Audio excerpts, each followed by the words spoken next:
que nos llamó la atención una gran cantidad de vecinos y enfermos con cáncer. Así comenzó nuestra lucha.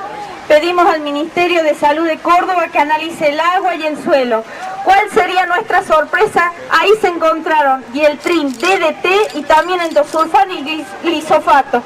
¿Qué son, señores agroquímicos?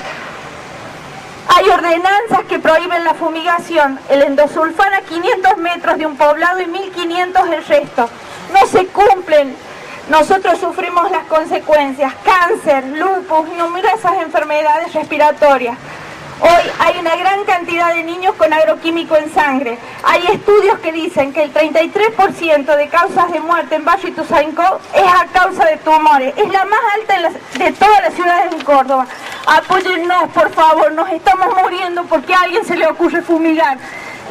Hola, ¿qué tal? ¿Cómo andan? Mi nombre es Mila. Bienvenidos y bienvenidas a un nuevo capítulo de Puede Pasarte Podcast. Y hoy vamos a hablar un poco acerca de la explosión de agroquímicos.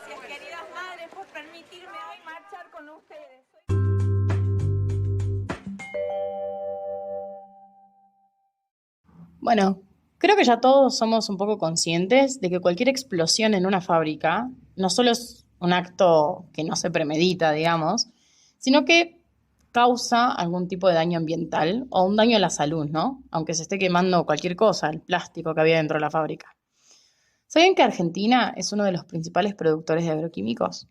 ¿Algunas pensaron qué pasaba si explotaba una parte de esas fábricas que producen agroquímicos?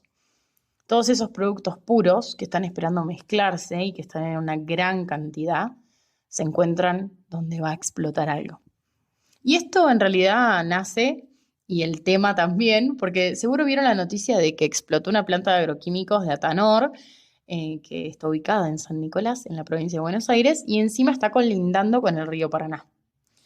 Bueno, si bien hacemos hincapié en la ubicación, es algo que nos vamos a detener muchísimo en el capítulo de hoy, porque, a ver, seamos honestos y seamos honestas. Cuando pasan este tipo de cosas, hay tantos puntos por donde nosotros podemos empezar a analizar. Primero tenemos una planta de agroquímicos a metros de viviendas donde hay personas que hacen su vida regular de 24/7. Donde hay, no sé, negocios comerciales, un río donde también creo, si mal no recuerdo, que está el club de pesca del lugar. Entonces, vemos que podemos hablar, no sé, del ordenamiento ambiental del territorio, de la posible falta de regulación municipal del espacio. Podemos ver también si cumplen o no cumplen algunas normas específicas de tratamiento de agroquímicos. Pero no, vamos a hablar acerca de los agroquímicos en su globalidad, una pinceladita igual. Y lo que pasó en esa planta de San Nicolás es que explotó. Y con ese suceso se desparramaron químicos como por ejemplo el glifosato 2, 4D y atracina. Hace un par de días nombré esto que pasó en un grupo de amigos con el que estaba y empezaron a surgir preguntas bastante interesantes como que no era que el glifosato no está prohibido de usar, ¿por qué lo estamos generando nosotros en nuestro país? ¿O no era que no se podía directamente usar glifosato en los sembrados? Bueno, la idea de este capítulo es ir desmembrando un poco y tener en cuenta en nuestra mente algunas pinceladas sobre la realidad de los agroquímicos en la Argentina. Así que pónganse cómodos, pónganse cómodas, sírvanse un mate para no calentarse si es que estos temas les afectan. Y vamos a empezar por el principio. ¿Qué es el glifosato? Comúnmente podemos decir que el glifosato es un herbicida químico. También se lo considera un iniciador. Se usa para combatir las malas hierbas o las famosas malezas porque sus químicos lo que hacen es no permitir el crecimiento de ellas. Se suele usar 2 veces el glifosato, antes de sembrar para prevenir que no crezcan y durante el crecimiento como limpieza para mejorar la recolección y que sea más fácil. Entonces, si es un herbicida, ¿por qué es malo si lo que hace es que no crezcan malezas o matar malezas? Podemos llegar a pensar que es un win-win, ¿no? Gana el productor y gano yo como consumidor, porque si a él se le abaratan los costos, a mí entonces me va a cobrar menos el producto. Ponele que sea así. Porque la realidad es que el glifosato es muy rápido de pegarse en el cuerpo y en las hojas de las plantas. En la persona que está haciendo el trabajo, en las pieles que están expuestas al rociar o al pasar cerca del glifosato. Entra en los ojos, irrita la piel y puede tranquilamente seguir y estar posado sobre nuestros alimentos. Ni hablar que se suele aplicar en áreas muy cercanas a escuelas, barrios y espacios donde se encuentran capas freáticas de agua. Bueno, el tema acá también es que se usa muchísima cantidad. O sea, se está sobreexplotando el agroquímico. Entonces eso tampoco está tan bueno, porque hace que esos cultivos se vuelvan resistentes. A ver, quiero hacer un disclaimer, los biólogos, biólogas, ingenieros, agrónomas, ingenieras, etcétera, no me odien y recuerden que esto es apto para todo público y en palabritas sencillas. Entonces, podemos decir justamente esto, ¿no? Tenemos sembrados que se vuelven resistentes al glifosato porque lo usan muchísimo. Inclusive hay páginas web, y esto me sorprendió un montón, de quienes producen el glifosato y que están recomendando no usarlo tantas veces, porque los productores y las productoras siguen utilizando el glifosato muchísimo. Para que se den una idea, Argentina es uno de los países que más consume el glifosato y lo aplica en todas sus siembras. Solamente en el 2014 el uso fue de más de 300 millones de litros por año y solamente distribuido en 28 millones de hectáreas. Después, en el 2018, una Universidad de La Plata hizo un estudio y quedó Argentina como primero en el ranking de países de Latinoamérica en usar el glifosato de manera excesiva. Pero bueno, estamos hablando como muy por arriba, ¿no? Ya sabemos qué es el glifosato, sabemos que está la sobreexplotación, pero bueno, vamos a chusmear qué cultivos, o sea, en qué cultivos lo usan tanto y por qué nos puede llegar a afectar, porque hasta donde podemos entender es algo que usan en las siembras y desde que el producto está sembrándose, crece, etcétera, lo recolectan y bla, bla, bla, y me llega a mi plato, pasaron muchas cosas, muchas situaciones. Pero veamos y vamos a ver que más o menos. Entonces, veamos ahora hasta dónde puede estar presente el glifosato. Fílmame esto, Néstor. Néstor, fílmame esto, por favor. Generalmente se aplica en cultivos de soja, maíz, sorgo, lenteja, cebada, algodón y caña de azúcar. En manzanas, morrón, apio, frutilla, durazno, pera, uva, espinaca, ya parezco la canción de Marolio, lechuga, arándanos y papa. Bueno, algo que me pareció muy interesante es que no solamente está en productos que nosotros solemos consumir como alimentos, sino también que está en materias primas que después utilizamos, por ejemplo, en cuestiones de salud, ¿no? Por ejemplo, el algodón. Yo eso no lo sabía, honestamente. O el azúcar, bueno, eso sí lo consumimos, pero la caña de azúcar con la que se hacen papeles, por ejemplo, y demás. Entonces sabemos que esos productos pueden llegar a contener restos de ese herbicida. Aunque, a ver, como dicen las páginas web y dicen quienes estudian estas circunstancias, se puede deducir que puede llegar a tener, porque son plantaciones en las que se suele utilizar el herbicida. No es que en todas las frutillas vamos a tener una gran presencia de glifosato.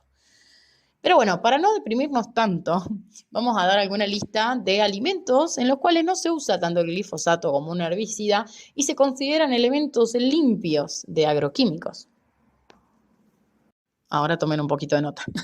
Tenemos la cebolla, el choclo, la ananá, el repollo, el mango, la palta, espárragos, melón, kiwi, batatas, arvejas, cualquier tipo de hongo, pomelo y sandías. Pero bueno, ya aparecemos en la lista del supermercado. Lo más importante es que tenemos que saber que ya respondimos a esta primera etapa. ¿Para qué se usa el glifosato? ¿Dónde puede estar presente el glifosato? Y ahora vamos a lo que nos interesa en este podcast. Nos vamos a ir a la ley. ¿Qué onda con nuestro derecho? ¿Nos protege como población de los posibles daños que pueda generar la aplicación de un agroquímico sobreutilizado? Y como todo en el derecho, la respuesta es que depende. Para contestar esta pregunta, es muy importante que tengamos en cuenta algo que ya hablamos antes en los anteriores capítulos. Y es que en la Argentina existe la autonomía de las provincias. O sea que si vemos que el ente nacional como poder legislativo no hace leyes que protejan al pueblo en general, cada provincia puede, si quiere, a través de su poder legislativo provincial, hacer las leyes que protejan a sus ciudadanos en su territorio. Y digo esto porque, y lamentablemente, Lamentablemente es un disclaimer, ¿no? Cada uno va a tener su opinión. Por ahí hay gente que le encanta el uso de agroquímicos y está perfecto, lo debatimos después, pero lamentablemente a grandes rasgos no existe una ley nacional que prevea una situación de glifosato en particular o de los agroquímicos en el país. ¿Faltan pruebas de que puede ser, digamos, que su uso afecte a la salud? No. ¿Faltan investigaciones? No, hay un montón. Entonces, ¿qué pasa? Hay muchísimos o demasiados intereses multi, mega, super, hiper millonarios en el medio. Entonces, medio como que cada provincia empezó a decidir qué hacer con los agroquímicos, ¿no? Y cómo proteger a sus ciudadanos de, por ejemplo, el glifosato. Tenemos algunas como Chubut, que la prohibió en todo su territorio y fue la primera provincia, así que muchísimos ultra mega aplausos para Chubut. Después tenemos Río Negro, que se prohibió en el Bolsón y Bariloche el glifosato en particular. En Mendoza, por ejemplo, solo en la localidad de General Alvear. En Santa Fe, en Rosario y Rincón, me pareció muy interesante porque es una localidad muy pequeña, fue el municipio el que prohíbe el glifosato. En Entre Ríos fue Gualeguaychú. Y esto me pareció también particular porque la municipalidad prohibió la venta, prohibió la comercialización del glifosato. Y allá tienen bastante soja transgénica, por lo que pude investigar un poquito.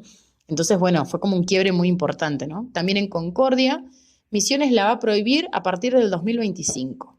Hay muchísimas ausencias importantes en lo que vendría a ser el campo, ¿no? La parte del granero de la Argentina. Nos falta Santa Fe, en grandes rasgos, nos falta Buenos Aires y Córdoba, que son productoras por excelencia de algunos cultivos como la soja. Pero bueno, volvamos un poco a dónde nos encontramos a nivel nacional con el uso de estos agroquímicos en el que se encuentra el glifosato. Primero que nada, ya sabemos que la prohibición en general del uso del glifosato no existe. Ahora bien, sí podemos encontrar normativa muy específica a nivel nacional, por ejemplo, la prohibición de usar plaguicidas o fumigantes en granos que estén por cargarse, estén cargados o se estén trasladando. O sea, vamos a dar un ejemplo. Yo soy productora, no sé, de soja, tengo prohibido utilizar plaguicidas, o sea, rociar de plaguicidas los granos una vez que ya están cargados en el camión. ¿Ok? No antes, sino cuando ya están cargados en el camión o cuando están siendo trasladados. Eso me pareció como muy particular, ¿no? Para los curiosos y las curiosas es la ley 27262 y sorprendentemente es del año 2016. Es demasiado específico, me parece, ¿no? El artículo 1 dice: prohíbase en toda la jurisdicción nacional el uso y o tratamiento sanitario con cualquier tipo de plaguicidas fumigantes en los granos, productos o subproductos, cereales y oleaginosas durante la carga de los mismos en camiones y o vagones y durante el tránsito de estos hasta destino. Yo quiero que imaginemos juntos el nivel de posible contaminación o afectación al ser humano que lo está trasladando, ¿no? O lo que genera en el ambiente, que salió una normativa tan específica, porque recordemos que para que exista una normativa de algo, para que algo se proteja, tiene que haber una justificación real, o sea, que hay estudios sobre esto. Imagínense si una ley es tan particular, lo que es la generalidad.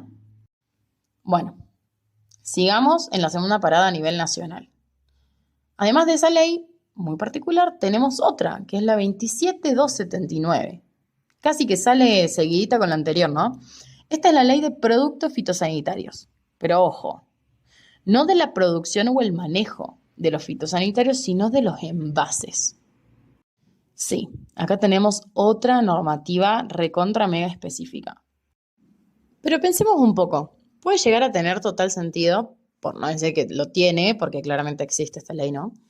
Imaginemos que los bidones donde se encuentran agroquímicos como el glifosato, lo enjuagan así nomás y lo usan para, no sé, onda, ¿no? Darle de tomar a los caballos o al ganado en general, o lo llenan de agua y empiezan a regar la plantación con eso, o lo pueden dejar como una fuentecita y refrescarse las personas que trabajan ahí un día de calor. Estamos todos locos si hacen eso, por Dios, los niveles de intoxicación. A veces no nos podemos a pensar que también es muy importante ver qué hacer con un recipiente en el que dentro contuvo algo ultra mega tóxico. Y que usualmente se usa en el campo y se deja tirado por ahí, ¿no? Yo me acuerdo cuando era chica y muy pocas veces he ido en auto desde Córdoba a Buenos Aires, se veían tirados algunos bidones. Después de grande aprendí que eran los fitosanitarios, ¿no? Pero bueno. ¿Alguien quiere pensar en los niños, por favor? Bueno, ¿qué dice esta ley? Básicamente es el presupuesto mínimo de qué hacer en todo el territorio nacional con esos envases. Vamos a castellanizar algo que es nuevo para nosotros y creo que es la primera vez que hablamos en este podcast de qué es un presupuesto mínimo, ¿no? O sea, que se nombra un presupuesto mínimo ambiental. ¿Qué es eso? Vimos entonces que estamos ante una realidad que tenemos día a día, que es algo que está en nuestros platos de comida, cuando nos sentamos a comer, que está en el aire que respiramos o en las rutas en las que viajamos, y honestamente está muy poco regulado. A veces esto se da porque hay muy poco estudio acerca de los daños a la salud que pueden realizar los agroquímicos. Y esto es porque la tecnología que se utiliza en la aplicación de los químicos suele ir mucho más rápido que los estudios que se pueden hacer de los daños a la salud o al ambiente que genera. Muchas veces ahora estamos analizando los daños al ambiente y a la salud que genera un químico que se aplicaba hace 10 o 15 años atrás y recién estamos viendo ahora qué pasa y ya salieron 700 nuevos en el medio. Entonces muchas veces nos corren las tecnologías, nos corren los tiempos y no podemos regular cosas que no sabemos qué sucede y qué pasa. Entonces empiezan a jugar otras circunstancias, como por ejemplo la claridad moral que tenemos que tener ante estas circunstancias, el cuidado que tenemos que tener ante potenciales daños. E inclusive algo que me llamó mucho la atención es que los mismos productores de los agroquímicos le piden, por favor, a quienes los utilizan que no los sobreexploten. Entonces es responsabilidad de todos al mismo tiempo que es responsabilidad de los estados, que es responsabilidad del Estado nacional, provincial, municipal, de los privados, que son los dueños de las empresas muchas veces, ¿no? Porque al fin y al cabo en San Nicolás están todos a un par de cuadras de donde explotó este centro de producción y no sabemos qué va a pasar de acá a un par de años con las personas que estuvieron expuestas a eso. Si es que sucede algo, si es que hay un desbalance químico y demás. Así que bueno, en el capítulo de hoy vimos un poquito cuál es la regulación de los agroquímicos en Argentina, que me parecía interesante e importante porque somos un país que tiene muchísima producción agropecuaria y se utiliza muchísimo este tipo de elementos. Así que, bueno, espero que no les haya caído tan mal, que lo hayan disfrutado posiblemente de aprender algo nuevo y de exponerse a conocimientos que por ahí no tenían. Mi nombre es Vila, soy su abogada amiga y siempre vamos a estar acá de este lado para sacarnos un par de dudas y hacer el derecho apto para todo público. Los espero en el siguiente capítulo. Creo que es muy importante destacar que quienes escuchamos al comienzo del capítulo son la agrupación de madres de Barrio Ituzaingó Anexo, un barrio de la ciudad de Córdoba que se encuentra expuesto a muchísimos agroquímicos por el lugar en el que están situados y que ellas siguen luchando para que esto se detenga y se genere una conciencia. Así que también esto es para aquellas personas que luchan todos los días y entienden que es necesario salir a la calle, salir a contar qué pasa, para que nosotros, quienes estamos un poco más lejos, pero que igual nos puede llegar a afectar, pero no de manera tan directa, estemos conscientes de lo que está sucediendo en nuestro país. Así que gracias a todas esas personas y sigamos apoyándolas.